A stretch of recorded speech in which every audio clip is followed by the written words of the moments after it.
Ahora es el turno de Manuel Domínguez García. Él es historiador, profesor de secundaria y profesor tutor de la UNED. Lleva más de 30 años realizando una maravillosa labor de investigación y publicación de lo que es la historia motrileña. Es autor de una decena de libros, entre los que destacan Historia de Motril y la costa granadina o Historia del cementerio municipal de Motril, donde todos los interesados en el mundo del misterio y de la historia podemos conocer todo lo acontecido en esta ciudad que está muy cerca de aquí, ¿no?, en Motril. Son historias ocultas y leyendas misteriosas en lugares encantados que ven la luz gracias a su investigación. Y aún así hoy nos trae otro tema absolutamente diferente. Antes lo veníamos hablando. Muchos de nosotros empezamos a interesarnos en enigmas de la historia, de la arqueología, con autores como por ejemplo von Däniken, etcétera, ¿no? Autores que hoy en día muchas de sus teorías o de sus escritos, no sé si por suerte o por desgracia, hemos comprobado que no todo lo que decían era cierto, o cuanto menos había gran parte de la historia tergiversada. Pero lo que sí que hicieron fue sembrar una semilla de interés en muchos de nosotros hacia estos temas, que nos llevó a que dedicáramos parte de nuestro tiempo, de nuestra investigación a ello. No me voy a enrollar más. El tema que la ha elegido es extraterrestres en la historia y os dejo con Manuel Domínguez.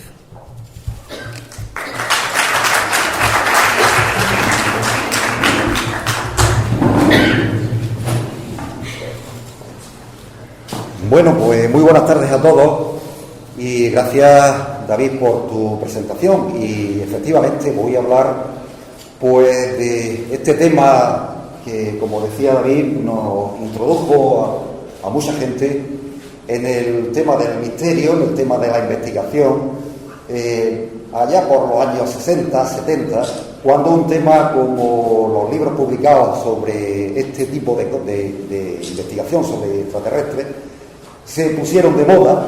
Y yo recuerdo el famoso Retorno de los brujos de Paul Berger, por poneros un ejemplo, que nos introdujo directamente en una nueva versión de la historia, en un nuevo modelo de pensamiento, que es verdad que con el paso del tiempo ha ido modificándose, pero que no deja de ser un tema interesante y el que yo quiero exponer un poco aquí, evidentemente desde el punto de vista del historiador, no desde el punto de vista de los investigadores típicos de los años pasados que se dedicaron a estudiar estas historias tan curiosas y tan bonitas como pueden ser extraterrestres en la historia. La primera pregunta, y aquí se inició fundamentalmente la investigación en los años 50, es si la prehistoria había sido realmente un laboratorio extraterrestre. Había habido mucha disquisición en aquella época sobre si realmente unos elementos extraños venidos desde fuera de la Tierra habían influido o no sobre el desarrollo del Homo sapiens o del Homo erectus, el Homo neandertal o el Homo que fuera en el desarrollo genético para acelerar o no toda la serie de elementos que nos han llevado al Homo sapiens sapiens, al hombre actual. Evidentemente fue un elemento curiosísimo, ¿no? Es decir, cómo había sido la historia. La historia no era la que nos habían contado, la historia era otra. La historia no era, evidentemente, la creación de Adán y Eva, ni siquiera el modelo evolucionista, sino que desde fuera otros seres venidos de otros planetas habían intervenido directamente sobre la genética y que de los seres humanos, y que evidentemente habían modificado toda la evolución y toda la historia del hombre sobre la Tierra. Es decir, había habido inteligencias extraterrestres que de alguna manera, inteligencias extraterrestres extraordinariamente avanzadas, que de alguna manera habían intervenido sobre la evolución humana. Y que todavía en la Tierra podíamos observar bastantes restos, bastantes elementos que podían afirmar y podían demostrar que esto había sido así, es decir, que había habido una intervención exterior sobre la historia de la humanidad y la historia del hombre sobre la Tierra. Y le estoy dando siempre al revés. Ponían algunos ejemplos, por poneros de la pintura rupestre de Tassili en Argelia, donde evidentemente aparecían algunos elementos que podían afirmar que el hombre prehistórico había contemplado algunas cosas externas, algunas cosas extrañas, y la había hecho reflejar, evidentemente, como podéis ver en la pintura rupestre de la época del Neolítico, aproximadamente sobre 9.000 años antes de Cristo, y que evidentemente quedaban reflejadas en estos elementos como estos que tenemos aquí, o estos seres que aparecían pintados con unas cabezas realmente distintas a lo que era el hombre en aquella época, en la época de finales de la Edad de Piedra y principios del Neolítico, cuando son originariamente estas pinturas. Evidentemente, a veces la ciencia no lo explica todo, la arqueología no lo explica todo, porque toda esta serie de cosas podían interpretarse de otra manera, pero los estudiosos de esta intervención de estos astronautas venidos desde fuera del espacio los interpretaban de otra manera. La ciencia científica nos decía que esto eran representaciones de dioses o representaciones de signos especiales que nosotros no conocemos hoy porque el lenguaje simbólico ha cambiado, pero ellos lo interpretaban, como podéis ver, pues se parece a un platillo volante. Fijaros, se parecen perfectamente a platillos volantes o se parecen a seres distintos a estos, por ejemplo, que tienen aquí, que son modelos de pintura distintas. Es decir, el hueco que dejaba el conocimiento arqueológico científico, estos investigadores lo rellenaban diciendo que era una intervención exterior al hombre y que, por lo tanto, el hombre conservaba el recuerdo de aquellos seres, o lo habían visto, o conservaban tradicionalmente recuerdos de aquellos seres. Fijaros este tipo de análisis que hacían y que evidentemente pues llevaban al análisis de los mitos, de las leyendas, todo este tipo de cosas, los restos arqueológicos insólitos. Como podéis ver, esto se puede parecer perfectamente, que también son del norte de Australia, pinturas rupestres pertenecientes al principio del Neolítico, como también se podía interpretar perfectamente las dos versiones, la versión científica, que dice que son dioses, que son interpretaciones de dioses, o la versión de estos investigadores, donde cuerpos como estos los podemos ver, escafandras, veis algún tipo de traje que pudiera recordar a astronautas. Lo raro de esto es que en la ciencia actual el tema de astronautas, así como aparecen representados, no lo conocemos hasta los años 50, o finales de los 50, pero realmente esto aparece en las pinturas de esta época. Estos fueron los protagonistas.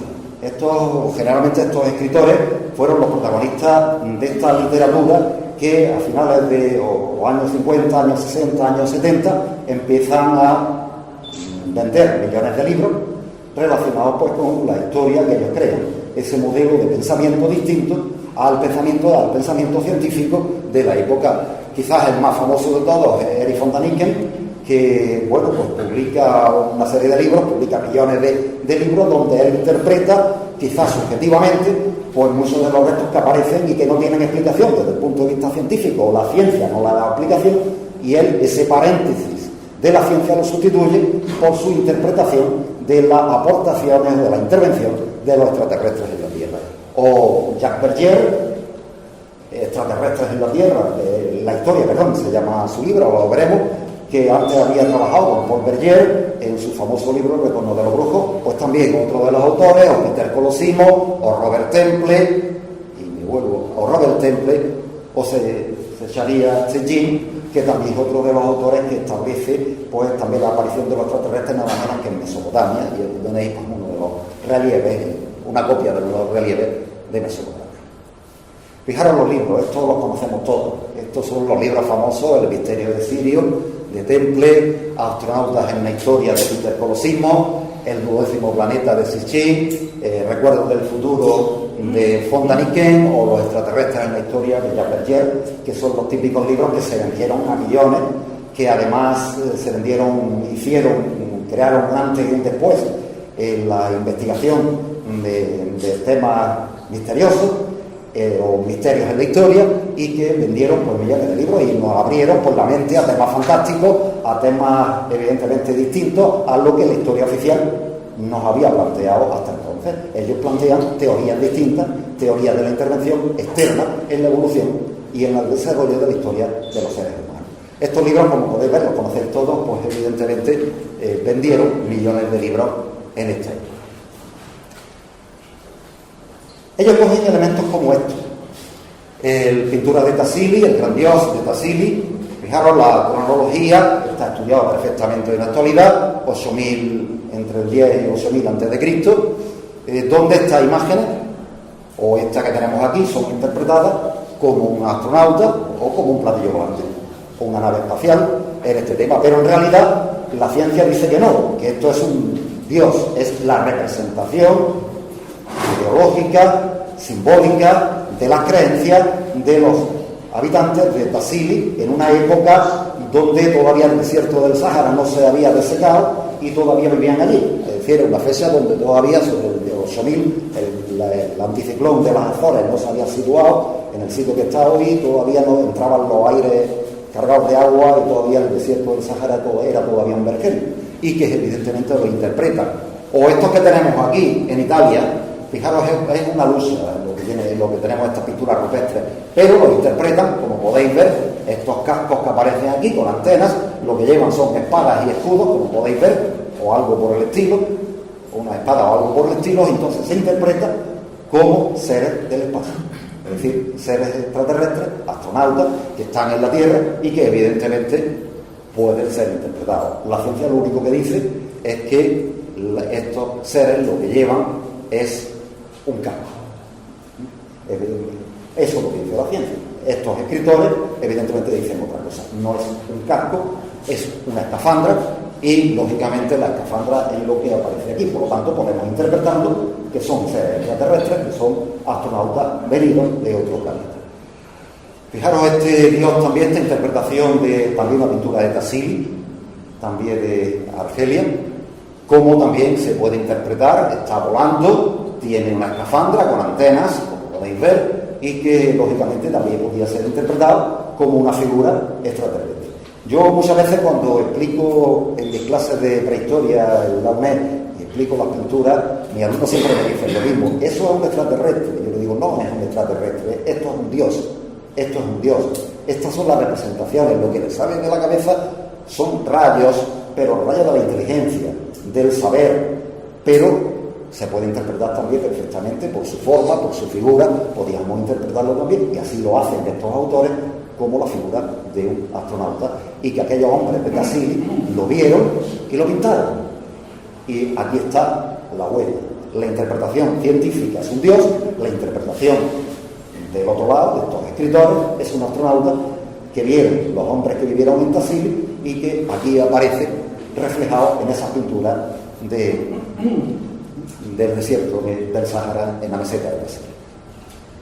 O esto también de Tassili, fijaros la imagen, ¿veis? ¿Veis la imagen? Parece una escafandra, parece un traje, lo que lleva. En realidad no es una escafandra, es el periodo de las cabezas redondas que se pintan en Tassili, y esto lo que lleva no son trajes, son tatuajes, que se ha podido comprobar por los enterramientos, por el estudio de los enterramientos, se ha podido comprobar que se tatuaban el cuerpo, y aquí tenéis, o esta procesión también, que se pudo interpretar también, como podéis ver, pues parecen seres venidos de otro planeta y pintados y reflejados evidentemente por los habitantes de Tassili en fechas tan tempranas como el año entre el 9 y el 10.000 antes de Cristo. O los signos testiformes de la cueva Père en Francia, que tienen entre 25.000 y 10.000 antes de Cristo. Ya sabéis que en la prehistoria, en el estilo franco-cantábrico, es decir, la pintura que hay prehistórica del Paleolítico, el periodo magdaleniense, en el norte de España y en el sur de Francia, aparte de la típica figura animalística, que es lo normal, que aparecen muchos signos testiformes, que hoy no sabemos qué son, porque seguramente formarían parte de un lenguaje simbólico que nosotros no lo conocemos hoy, se ha perdido, no lo conocemos hoy, y que esto evidentemente, como podéis ver, se tratan de estos signos testiformes, pueden ser interpretados. Evidentemente, los científicos no se atreven a interpretarlos, no se atreven a decir que estos son naves espaciales, pero estos autores, como hemos visto, por ejemplo, von Däniken, lo trata en su libro perfectamente como si fueran platillos volantes, como si fueran naves espaciales.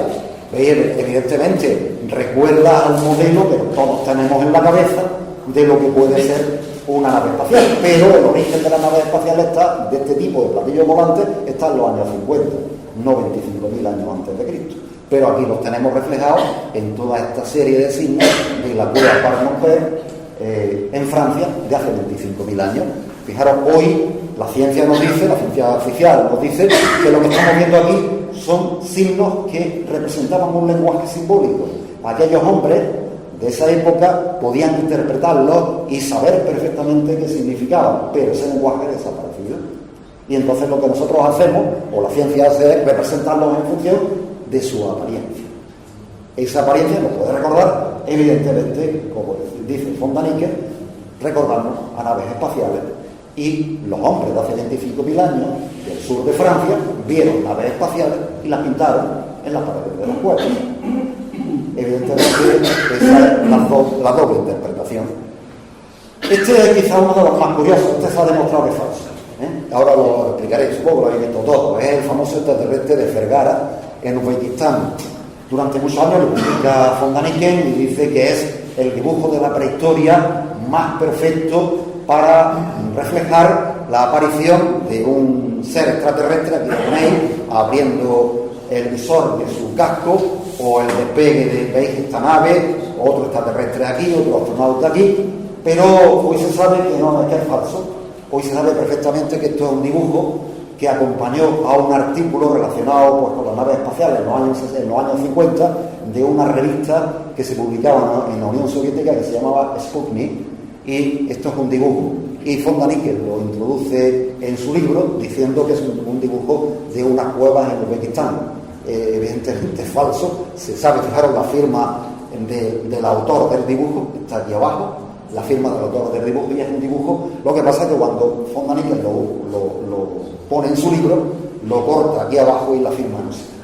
Pero evidentemente este es un dibujo realizado por un soviético, un ruso de aquella época, para la revista Sputnik de Rusia, que se publicaba en la Unión Soviética, una revista parecida al Reader Digest, que se publicaba en la Unión Soviética, y uno de sus artículos estaba relacionado, pues, con temas espaciales, de viajes por el espacio y tal, y pintan esto.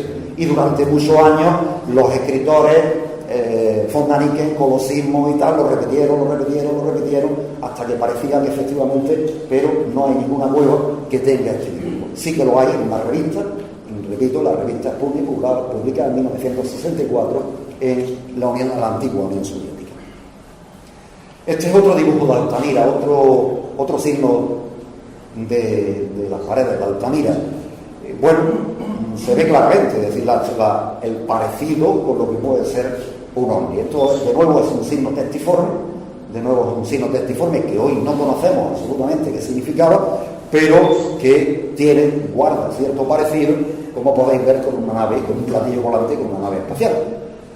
También fue muy utilizado por Colosimo, sobre todo, para explicar la teoría de los antiguos astronautas, de los astronautas ancestrales que teníamos en la historia de la Tierra, y que evidentemente por la ciencia actual sigue diciendo que se trata de un signo testiforme y no de un platillo volante.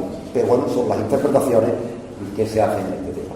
O ya la más famosa de todas, posiblemente esta la conocemos todos, el famoso astronauta de Palenque, el templo maya de las inscripciones en Palenque, en Egipto, del rey Pakal, y que aquí está la interpretación de von Däniken en horizontal. Esto es una losa sobre una tumba del rey Pakal, o el reyezuelo Pakal de la ciudad de Palenque, en México, y la interpretan así. Y si la vemos así, pues perfectamente podríamos deducir que lo que estamos viendo es un astronauta en una nave espacial. Incluso la parte de atrás lleva fuego de las toberas, veis el astronauta, los mandos, la posición, el respirador aquí, es decir, todo este tipo de cosas, y así la interpreta von Däniken y sus seguidores, sus investigadores durante mucho tiempo se interpreta como, digamos, la prueba más evidente de las actividades extraterrestres en América del Sur.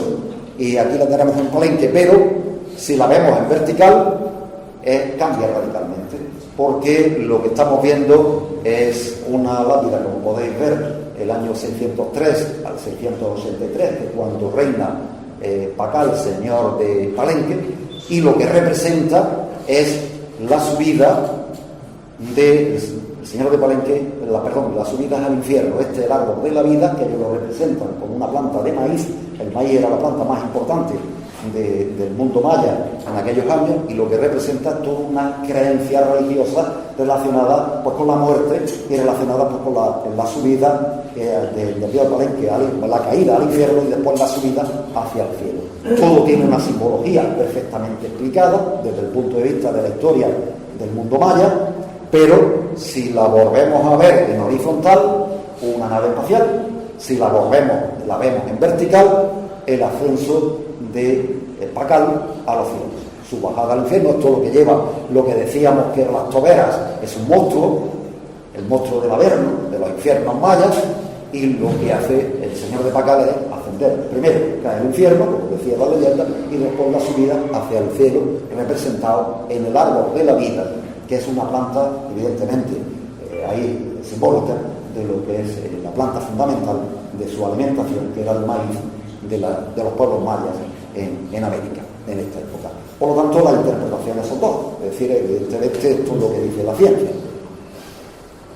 Fijaros en los dos japoneses del periodo Jomon en la historia de Japón, de hace entre 11 y 500 años, porque hay muchísimas, casi 18.000 figurillas de este tipo. También interpretadas por los escritores como von Däniken, pues interpretadas como si fueran astronautas, que tenéis un astronauta con su traje, su casco, sus visores. En realidad lo que significa es evidentemente una armadura, lo que lleva es una armadura, son señores guerreros, es una representación del casco de la vida, lo que aparece ahí en esta zona de aquí, y esta zona de aquí pues es una armadura de las armaduras que llevaban tradicionalmente los señores guerreros de la época Jomon, de la historia cultural de Japón en esta época, pero fueron interpretadas durante mucho tiempo como si fueran evidentemente astronautas en la historia, recuerdos del pasado, o recuerdos, como decía von Däniken, del futuro. Otra de las historias curiosas y famosas. El otro día lo hablábamos con Chris Hauber, lo hablábamos de este tema en la radio, los Dogon en Malí, visitados por extraterrestres hace 5.000 años. Ya sabéis que toda esta historia parte de una investigación antropológica que hace Marcel Griol y Germán de Lierden, su libro se llama El zorro pálido, publicado en 1650, donde evidentemente recogen la antropología, la historia de las creencias de este pueblo asentado en el sur del Malí, los Dogon, donde en teoría representan pues una serie de elementos que, como por ejemplo la estrella Sirio, donde aparece representada muchas veces en su pintura y en su mitología. La estrella Sirio se descubre en el siglo XIX, en el siglo XVIII, son un conjunto de 3 estrellas, una visible de la Tierra, las otras 2 no, y curiosamente sí que aparece pintadas en los Dogon, por lo menos 2, como podéis ver, del sistema Sirio.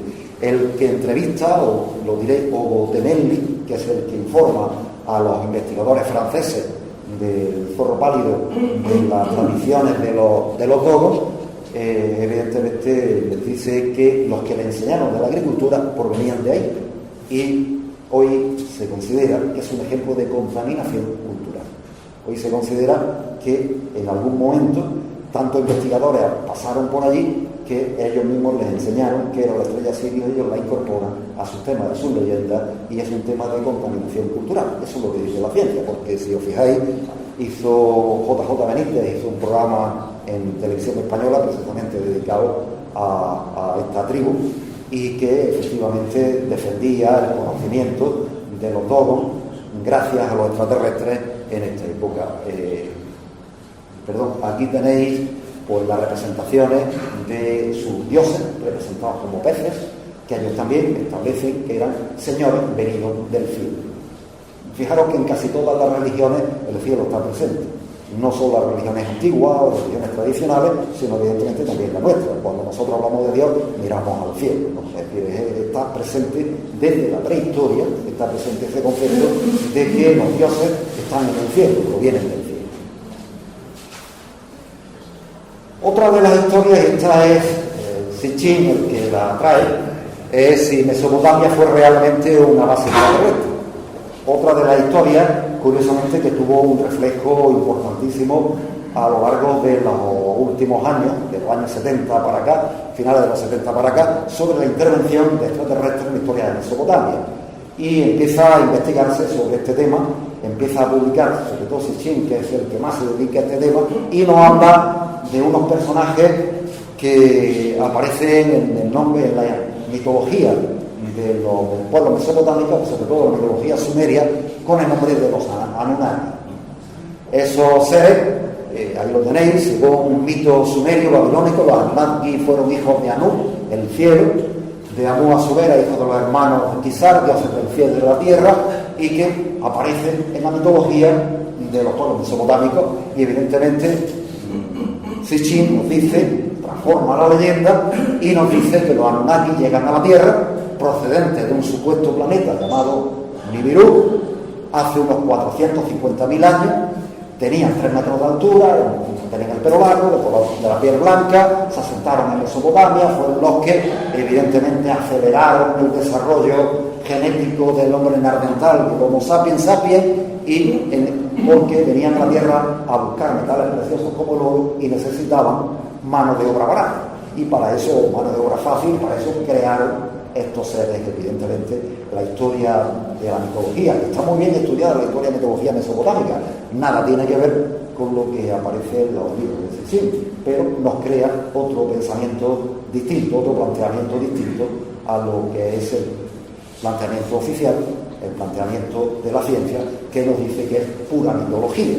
Aquí tenéis pues estos seres que se llaman Anunnakis y que aquí los tenéis representados con el árbol de la vida, y que a veces pues esta especie de ave la interpretan como una nave espacial. Evidentemente la ciencia oficial nos está diciendo que son sacerdotes, el árbol de la vida, muy, muy representado en toda la mitología, en todas las creencias de la antigua Mesopotamia, traspasado incluso a la Biblia, y esta especie de ave en la parte superior aparece también pues, prácticamente en todas las creencias de los mesopotámicos. Está claro que es una interpretación. El estudio de las tablillas sumerias y el estudio de las tablillas babilónicas nunca nos habla de los Anunnaki en este aspecto. No habla de los Anunnaki como en el mito, como hijos del dios Anu, pero nunca provenientes de un planeta exterior ni nada por el estilo. Pero sí que se interpreta desde este planteamiento. Y ya nos vamos a Egipto, otra gigantesca historia, ¿no? La poca explicación, evidentemente, de las grandes edificaciones del antiguo Egipto nos hablan fundamentalmente de que con las técnicas y con los conocimientos que los egipcios tenían hace 3.000 años antes de Cristo, no podían haber edificado este tipo de construcciones funerarias sin la ayuda de alguien externo.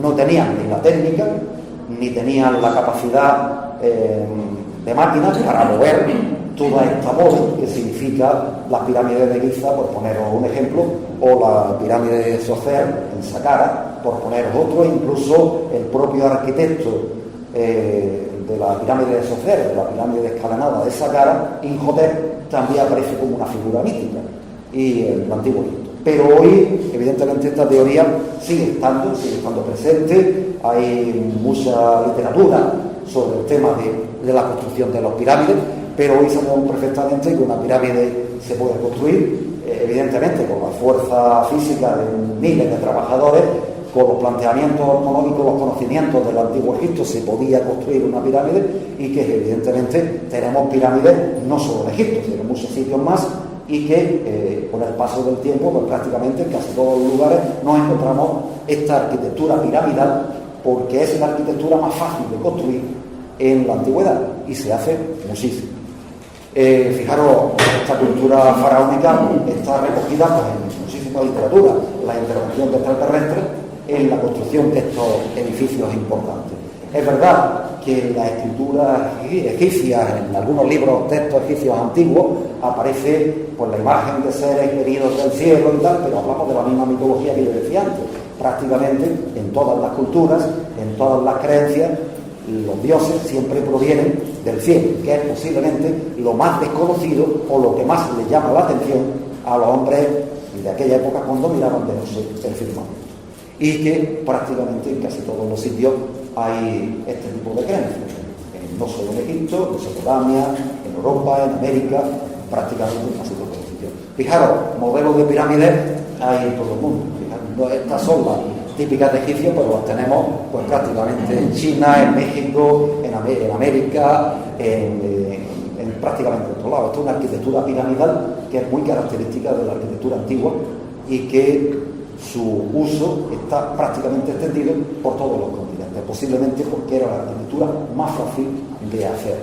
Es decir, posiblemente lo más difícil de hacer sería otro tipo de arquitectura, pero esta era la más fácil de realizar con los conocimientos de construcción que tenían en esta época. Otro de los enigmas con respecto a Egipto, este es el famoso papiro Tuli. Otro papiro donde nos habla, curiosamente ha desaparecido, no se conserva.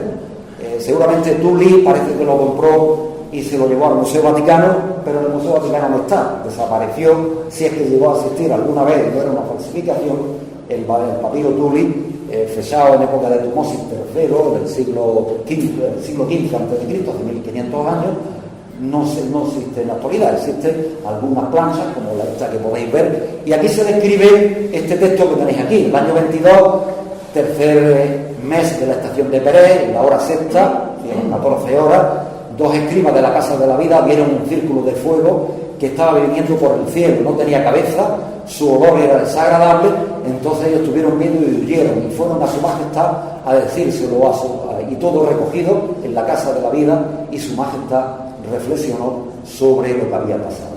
Pudo ser un asteroide, pudo ser algún fenómeno relacionado con los fenómenos de la naturaleza, un meteorito, un asteroide, pero también puede ser interpretado como una nave espacial. Evidentemente, este es el texto que tenemos sacado, digo, por Tuli a finales del siglo XIX de este papiro. No se encuentra el papiro en la actualidad, por lo cual no se ha podido leer al completo.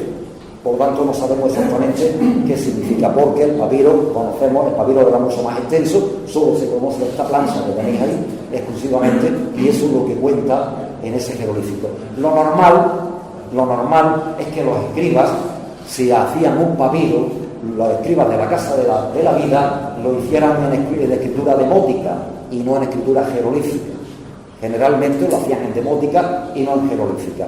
Y curiosamente nos encontramos un papiro oficial hecho en escritura jeroglífica. Es raro en lo que se conoce en los fondos documentales de la historia de Egipto. La mayor parte, el 99% de los papiros conservados de los escribas de la Casa de la Vida están siempre escritos o en escritura hierática o en demótica, nunca en jeroglífica. La jeroglífica se utilizaba para otro tipo de cosas.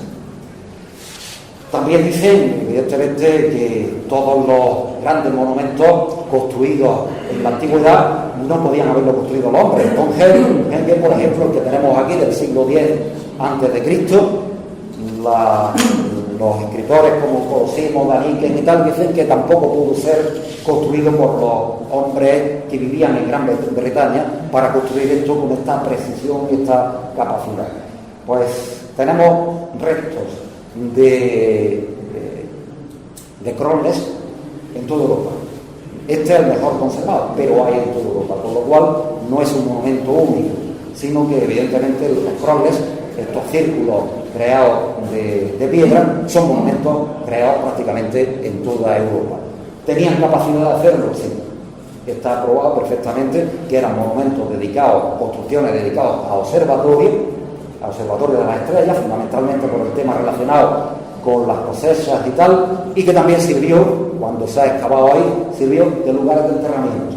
Cuando se excava Tonge aparecen tumbas, con lo cual, evidentemente, aparece un tema de enterramiento relacionado con el enterramiento. o Pumapunku en Tiwanaku, en Bolivia, del año entre 536 al 600, estas moles de piedra tan magníficamente cortadas tampoco pudieron ser construidas con la tecnología que tenían en los pueblos bolivianos de esta época. Los cortes son de tal precisión que tenían que haber sido hechos con rayo láser, pero hoy también podemos comprobar que se puede hacer, y los científicos han podido desarrollar esto, evidentemente, pues con toda esta serie de cortes perfectamente encajados. Es posible mover estos bloques de piedra, es posible moverlos, y que evidentemente aparecen pues también como elementos no construidos por el hombre. Los moai de la isla de Pascua también se puede explicar su construcción, pero también se dice que tuvieron que ser ayudados por seres que tenían una tecnología superior a los que habitantes de la isla de Pascua en esta época. O la plataforma de Baalbek en el Líbano, donde las piedras son tan grandes que pueden pesar casi 500 toneladas, con lo cual pues tampoco tenían técnica para moverla. Lo que pasa es que lo que hicieron fundamentalmente es tallar la piedra sobre una estructura de una montaña de madera existente, ¿no? Con lo cual no tuvieron que moverla demasiado. Y ahí aparece pues toda esta estructura de Baalbek, esta plataforma de Baalbek, que evidentemente es un trabajo inmenso, un trabajazo inmenso, cortar la piedra con tal precisión, intentar construir esto, pero evidentemente también puede tener su explicación. Temas relacionados con apariciones de ovnis y apariciones de naves extraterrestres y tal, lo tenemos también en la India, en el Ramayana, donde las vimanas, estas naves que aparecen voladoras, donde Rama defiende a la tierra, aparecen reflejados pues, en muchas de las pinturas. Está claro que hacen referencia a temas mitológicos, pueden ser interpretadas también como acción de extraterrestres, naves exteriores a la Tierra, y que perfectamente son naves voladoras. Fijaros cómo aparecen llevadas por aves, sostenidas por aves, para que pudieran volar. Son elementos pues, prácticamente relacionados pues, con las creencias, con las religiones. O en el Mahabharata, donde Bhima también defiende a la Tierra en un carro volador, y tiene una gigantesca batalla entre carros voladores relacionados también pues, con las creencias de los pueblos de la India del siglo III a.C. Estos son representados en esta pintura, en este fresco, representados evidentemente también como carros voladores, también relacionados pues, clarísimamente con las creencias religiosas de estos pueblos. En la Biblia tenemos también una amalgama tremenda de este tipo de cosas. La aparición de la interpretación de extraterrestres en la Biblia pues también se hace frecuentemente a través de los textos que aparecen en la Biblia. Son muy frecuentes estas apariciones. Vinieron los hombres del cielo y se unieron con nuestras mujeres, dice el Génesis, o el libro de Enoch. Estas visiones de seres extraterrestres relacionados con ángeles, con la luz, con naves, aparecen en muchísimas citas de la Biblia, muchos versículos del Génesis, por ejemplo, pero realmente están relacionados también con el modelo de pensamiento, con el modelo de creencia de los pueblos mesopotámicos. La Biblia, al fin y al cabo, bebe de su pensamiento histórico, que es el pueblo mesopotámico. Al fin y al cabo, los judíos vivían en Mesopotamia también, eran cananeos al principio, y que evidentemente también beben de las mismas raíces culturales que sumerios, acadios, babilónicos, etcétera, o asirios. La destrucción de Sodoma y Gomorra ha sido interpretada muchísimas veces como una explosión nuclear, ese castigo divino a las ciudades malditas de Sodoma y Gomorra, interpretada como una explosión nuclear. La mujer de Lot se convierte en una estatua de sal, pero curiosamente una explosión nuclear hubiera acabado no solo con la mujer de Lot, sino con Lot y sus demás hermanas, ¿no? Es decir, que evidentemente aquí tenemos también otra interpretación. Está claro que cuando los arqueólogos han excavado lo que parece ser las ruinas de Sodoma, no hay restos de ningún tipo de explosión atómica. Una fusión nuclear en la prehistoria o en la historia antigua es bastante complicada, ¿no? A no ser una intervención extranjera, que es extraterrestre, que es, decían los científicos o los investigadores.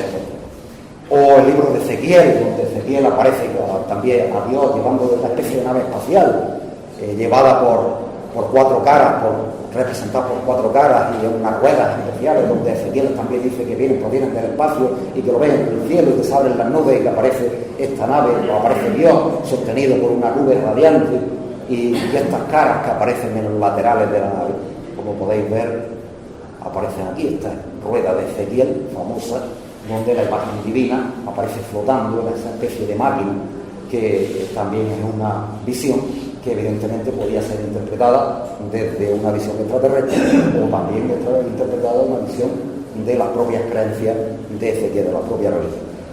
O el famoso carro de fuego de Elías, donde la Biblia dice que Elías subió a los cielos en un torbellino, la primera estudio de una posible abducción en la historia de la humanidad. Generalmente los profetas cuando morían iban al cielo y es una forma de interpretarlo, ¿no? Pero aquí lo tenemos en la Biblia perfectamente diseñado, el carro de los caballos, carro de fuego tirado por los caballos, donde Elías subió al cielo en un torbellino. Esta es otra de las imágenes características de los estudios de la interpretación de los extraterrestres en la historia de la Biblia. O el Arca de la Alianza, otro de los elementos desconocidos y curiosamente desapareció, no se sabe cuándo, dice que está en Abisidia, en Etiopía, tampoco se ha podido ver, pero el Arca de la Alianza era, ya lo sabéis, pues según parece, Dios, Jehová, le indicó a los judíos exactamente cómo tenían que fabricarla y era una especie de elemento energético que podía incluso destruir hasta las murallas de Jericó y producir maná o comunicarse con Dios y tal. El Arca de la Alianza debió existir, está perfectamente, por lo menos, documentada. Lo que no está, después no sabemos qué pasó con ello. Y también es interpretada como una intervención de extraterrestres también con respecto a la historia de Israel. Si existió el arca, las fuentes documentales, la Biblia por lo menos dice que sí, pero el arco de Tito en Roma, cuando los romanos saquean efectivamente el templo en Roma y destruyen el templo de Jerusalén, sí que en el arco de Tito aparece que se llevan las reliquias del templo, pero no aparece el arca. Seguramente el arca desapareció, seguramente con la invasión de los babilónicos y la destrucción del primer templo en época de los babilónicos. El caso es que tampoco tenemos un elemento para ser estudiado científicamente y que, como podéis ver, ha dado por mucha literatura, incluso películas. Acordaros de Indiana Jones, el arca perdida, donde pues uno de los elementos fundamentales de esa mitología relacionada con un elemento oculto o desaparecido en la historia, como es el arca de la alianza del pueblo judío. Incluso en Roma hay muchísimas crónicas romanas que reflejan pues este tipo de cosas, como este grabado que tenéis aquí, la presencia de discos o escudos de fuego junto con antorchas llameantes, y que es muy constante en las crónicas del antiguo romano. Fijaros que aparece en los libros de Plinio el Viejo, de Tito Livio, que podía estar relacionado prácticamente con el tema, seguramente, asteroides y cosas por el estilo. Es decir, hay muchísimos datos relacionados pues prácticamente con toda esta literatura, relacionada fundamentalmente con fenómenos atmosféricos, con fenómenos de aerolitos, meteoros y tal, que son interpretados como acciones divinas y que los escritores de esta época lo interpretan como von Däniken o Colosimo, por poneros un ejemplo, lo interpretan también como naves extraterrestres en el espacio. Voy más rápido. Fijaros esta moneda de la época del emperador Pertinax, el 193 a.C., donde se recoge una especie de nave. También en esta mujer, la Victoria, aparece aquí una especie de nave que también algunos lo han interpretado como una nave espacial, con una especie de antenas y tal, y bueno, ha sido interpretada como una nave espacial. En pintura, ya en la Edad Media, pues aparece frecuentemente. Fijaros esta crucifixión del monasterio de Dekani, Kosovo, donde alrededor de la figura de Cristo aparecen estas dos imágenes, aquí una y otra, como podéis ver, pues también han sido interpretadas como naves espaciales. Son representaciones en realidad del Sol y la Luna que hacen frecuentemente en la historia de la pintura, sobre todo en la historia de la pintura del siglo XV, se repite con muchísima frecuencia las representaciones del Sol y la Luna cada vez que se pinta una figura del crucificado. Como tenemos aquí, fijaros esta figura del crucificado de este monasterio, de esta catedral de Georgia, donde tenéis aquí una y aquí otra que parecen también naves espaciales. En realidad son el Sol y la Luna lo que aparece generalmente representado alrededor del crucificado. En esta época se representaba muchísimo, puedo poner muchísimas imágenes del crucificado donde aparecen imágenes que recuerdan mucho a naves espaciales, pero que en realidad son representaciones simbólicas del Sol y la Luna. O esta famosa Madonna con Bambino y San Giovannino, donde es de Mainardi, atribuida a Mainardi, está en el Museo del Palacio Vecchio, la pude ver el año pasado con tranquilidad en Florencia, y bueno, efectivamente aquí aparece esto que también los investigadores de los astronautas antiguos dicen que es una nave espacial. En realidad es la representación de una estrella, la representación de una estrella que aparece aquí. Fijaros, hay un hombre aquí que mira al cielo, ¿veis? Y que mira a una estrella. La Virgen, la Madonna, la señora italiana, son muy frecuentemente representadas, antes lo decía, con el Sol y la Luna, el crucificado, y con estrellas en las imágenes de la Virgen. Y aquí lo tenemos representado en la imagen de la Virgen como la figura de una estrella. Puede ser interpretado evidentemente también como una nave espacial, porque o esta anunciación en San Emidio de Carlo Crivelli de la National Gallery, donde también aparece, fijaros, esta luz que proviene del cielo. Es una anunciación, por lo tanto Dios con sus rayos le anuncia a la Virgen que va a tener un hijo de Cristo, y aparece pues también esta imagen que también puede ser interpretada como una nave espacial, porque surge ese rayo que le llega a la Virgen. No se ve la pintura completa, pero le llegaría hasta la Virgen, ¿no? O el milagro de la nieve de Masolino de Panicale, del Museo Capodimonte de Roma. Fijaros, ha sido interpretado como una invasión de ovnis. Son nubes estilizadas que se utilizaban muchísimo también en la pintura del siglo XV, de finales del inicio del Renacimiento, final de la pintura gótica, inicio del Renacimiento, y son nubes que están muy estilizadas y las colocan muy geométricamente todavía. En este periodo todavía no se ha roto con la geometría típica del gótico y que la representan muy geométricamente, y ha sido analizada o interpretada como una invasión de ovnis. O el bautismo de Cristo, de Gerber, del Museo Fitzwilliam en Cambridge, donde también pues en este bautismo aparece, como podéis ver, el cielo se abre y salen unos rayos que caen sobre la figura de Cristo. También puede ser interpretado como una nave espacial, la que tenéis ahí. Y ya para terminar, no podía menos que citar la famosa línea de Nazca. Hay superinterpretadas, como queráis, de todas las visiones, la más característica, que son aeropuertos o para aterrizar las naves espaciales, o son figuras para aterrizar naves espaciales, pero en realidad la interpretación científica dice que son cuestiones religiosas y que hoy se puede hacer perfectamente, y algunos científicos lo han hecho, estas representaciones, que es verdad que solo se pueden ver desde el aire, no se pueden ver desde la propia Tierra, no se pueden ver desde el aire, y aquí los tenéis en esta línea de Nazca. Fijaros que nos pueden recordar evidentemente a las pistas de aterrizaje de un aeropuerto inmenso, y en la parte de los dibujos del candelabro famoso y tal de Nazca, ¿no? De Perú, y ahí las tenéis. La verdad es que podríamos poner cientos de imágenes relacionadas con la pintura, con la arqueología antigua, con las pinturas prehistóricas, con América. Podríamos poner cientos de imágenes que podríamos estar siguiendo interpretando.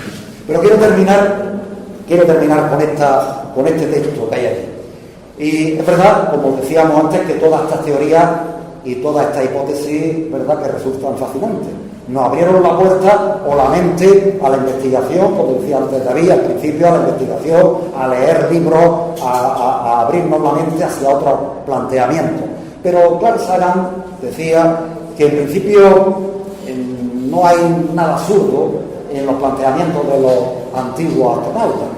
Es verdad que solo son absurdas, no hay nada absurdo a priori, pero sí lo hay a posteriori, porque curiosamente, a pesar de que pueden ser interpretadas como elementos de cultura, como pueden ser interpretadas como elementos de intervenciones extraterrestres en la historia, etcétera, etcétera, de todos estos autores que hemos visto, fijaros que todavía nosotros, la civilización actual, seguimos creyendo en civilizaciones extraterrestres. Si no, no estaría el SETI investigando el espacio constantemente. Nos gastamos miles de millones en intentar oír el espacio. Es verdad que no hay pruebas, es verdad que podemos interpretar subjetivamente toda esta serie de datos que yo he aportado en esta diapositiva, pero en realidad ojalá hubiera pruebas que nos harían mucho más fácil creer que otras civilizaciones extraterrestres llegaron a la Tierra en distintos momentos de la historia. Gracias y muy buenas tardes.